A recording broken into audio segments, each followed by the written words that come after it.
DPS channel.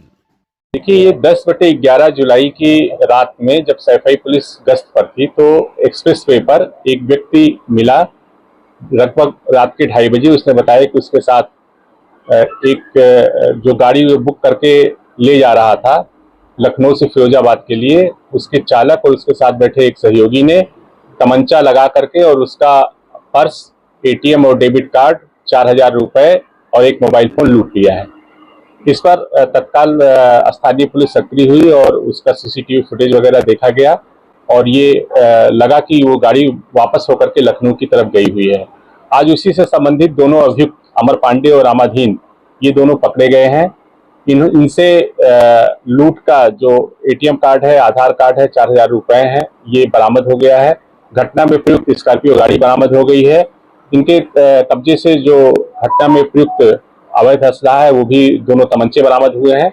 इसमें interesting part ये है कि ये जो अमर पांडे है ये यूपीएससी की तैयारी 2023 में कर रहा था दिल्ली में, और वहां से फिर बाद में उसमें असफल होने पर इसके मन में खुराफात आया और इसने एक फर्जी नियुक्ति पत्र बनवाया एसडीएम का। और ये जब पुलिस इससे पूछताछ कर रही थी तब भी ये बता रहा था कि मैं एसडीएम हूँ और शामली में मेरी नियुक्ति है और ये कृत्य मेरे ड्राइवर के द्वारा किया गया है। वो बच्चों को छोड़ने के लिए और ले जाने के लिए घर पे रखा गया था मैंने लखनऊ में। ये सारी बातें झूठी पाई गई। वादी मुकदमा ने भी इनको पहचाना, ये स्वयं ड्राइव कर रहे थे और ये इन्होंने स्वीकार किया कि मैंने ये जो कूट रचित प्रपत्र तैयार किया है इसको टोल टैक्स पार करने के लिए या फिर इसी तरह के आपराधिक कृत्य से बचने के लिए और लोगों पे रौब जमाने के लिए इसने किया था। ये घटना का पूरा खुलासा हुआ है। इसमें हमारी जो स्थानीय पुलिस है और जो सर्विलांस की टीम है इसने काफी मेहनत किया है। इनको 15,000 रुपए के पुरस्कार से मेरे द्वारा पुरस्कृत किया गया है। अब लोगों से क्या अपील रहेगी, किस तरह से करते समय? देखिए, ये बुकिंग जो हुई थी ब्ला ब्ला ऐप है उसके माध्यम से शेयरिंग वाली गाड़ी इसको प्रयोग किया गया था।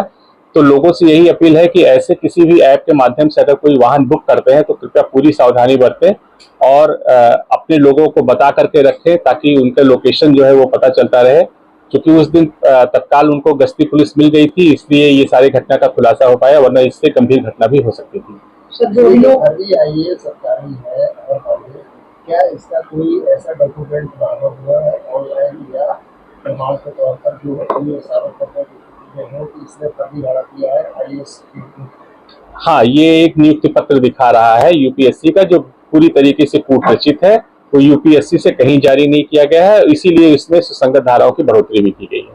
सर, जो नियुक्ति पत्र बनाया उसका किस तरीके से लाभ लेना चाह रहा था?